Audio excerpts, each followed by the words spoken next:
रांची में भी ट्रेजरी यानी कि सरकारी खजाने से 3 करोड़ की अवैध निकासी हो गई है। धीरे धीरे ये जो ट्रेजरी कांड है उसका सीन जो है वो नए नए तरीके से देखने को मिल रहा है। बोकारो और हजारीबाग के बाद अब राजधानी रांची की ट्रेजरी से भी करोड़ों रुपए की अवैध निकासी का मामला सामने आया है। हैरानी की बात यह है कि इस बार मामला पुलिस विभाग में नहीं है बल्कि पशुपालन विभाग से जुड़ा हुआ है। और जैसे ही पशुपालन विभाग से कोई मामला सामने आता है तुरंत दिमाग जाता है बिहार का एक फेमस स्कैम जिसका नाम था चारा घोटाला। लेकिन झारखंड में कुछ अलग ही चल रहा है, जहां वेतन बिल में छेड़छाड़ कर लगभग 3 करोड़ रुपए सरकारी खजाने से निकाल लिए गए हैं। सोचिए, जिस राज्य में छात्रों को समय पर स्कॉलरशिप देने के लिए सरकार के पास पैसे नहीं होने की बात कही जाती है, सरकार कहती है कि केंद्र हमें पैसे नहीं दे पा रही है, सरकार कहती है कि हम राज्य के उन तमाम छात्रों के साथ हैं, लेकिन उनको 2 सालों से पैसा नहीं मिल पाता है। लेकिन यहां पर सरकारी खजाने में ये लोग वर्षों से अवैध निकासी कर रहे हैं। 30-30 करोड़, 5-5 करोड़, 10-10 करोड़ एक साथ ऐसी चीजें सामने आ रही है। अब बताइए ये पैसे कहां से आ रहे हैं? उसी राज्य के खजाने से करोड़ों रुपए ऐसे गायब हो जा रहे हैं जैसे किसी ने सिस्टम को अपनी निजी तिजोरी समझ लिया हो।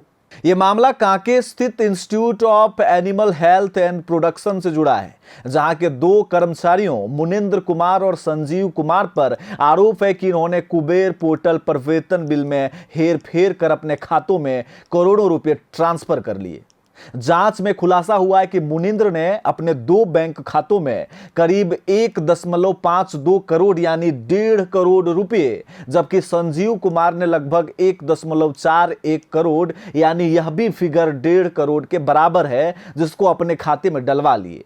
यानी कुल मिलाकर 2.94 करोड़ लगभग 3 करोड़ रुपए की अवैध निकासी की अब तक जांच में जो चीजें हैं उसकी पुष्टि हो गई है। यह सिर्फ एक घोटाला नहीं बल्कि सरकारी सिस्टम की उस कमजोर नस पर चोट है जहां अंदर बैठे लोग ही खजाने को खाली कर रहे हैं। सबसे चौंकाने वाली बात यह है कि यह खेल 1-2 दिन का नहीं है बल्कि 3 वित्तीय वर्षों यानी कि 2023-24, 24-25 और 25-26 तक चलता रहा। आरोपियों ने अपने मूल वेतन में अवैध बढ़ोतरी दिखाकर ट्रेजरी से जरूरत से कई गुना ज्यादा रकम निकाल लिया। सवाल यह उठता है कि आखिर इतने लंबे समय तक किसी की नजर इस फर्जीवाड़े पर क्यों नहीं पड़ी? क्या सिस्टम में बैठे ट्रेजरी डिपार्टमेंट के वो तमाम अधिकारी अंधे हो गए क्या? अब तो सवाल उन पर भी उठ रहा है कि इस पूरे खेल में क्या वह भी शामिल है, या फिर सरकारी पोर्टल और ट्रेजरी की निगरानी इतनी कमजोर हो चुकी है कि करोड़ों रुपए महीने में सरकार के पैसे ट्रांसफर होते हैं लेकिन कोई खास आदमी इसे गबन कर लेता है। रांची डीसी के आदेश पर बनी जांच कमेटी ने जब 67 पन्नों की रिपोर्ट सौंपी तब जाकर इस पूरे फर्जीवाड़े का पर्दाफाश हुआ। रिपोर्ट में साफ कहा गया कि सरकारी नियमों को ताक में रखकर मिलीभगत से यह पूरा खेल खेला गया। इसके बाद कोतवाली थाने में एफआईआर दर्ज हुई और पुलिस ने आरोपी मुनिंद्र कुमार को गिरफ्तार कर लिया।